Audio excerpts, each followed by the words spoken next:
Marumi talaga ang politika. Malungkot maging isang pinuno. Mahirap bumitiw sa kapangyarihan kapag nakasanayan mo na ito. Ano ba ang kasalanan ko? Bakit? Pinagtutulong-tulungan ako ng buong puwersa ng gobyerno. Pinalis ako sa pwesto dahil sa pag-iba ko ng partido. Nasaan ang katarungan doon? Hindi pa ba sapat na katunayan ang pagdagsa dito ng mga taong bayan para suportahan ako? Hindi ba tama lang na ang tinig ng bayan ang dapat nilang pakinggan? At hindi inggit, pag-iimbot o kasakiman sa kapangyarihan ang dapat nilang pairalin. Hindi ko alam kung ano mangyayari kaano, pero magsisinungaling ako sa iyo kung hindi ko aminin na natatakot din ako. Pero kailangan harapin ko.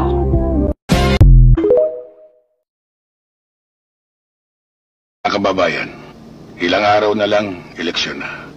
Hayaan ninyong ihain ko sa inyo ang aking layunin sa unang 100 araw. Una, pangmatagalang kapayapaan. Pagod na tayo sa pagkikipagdigma sa mga rebelde.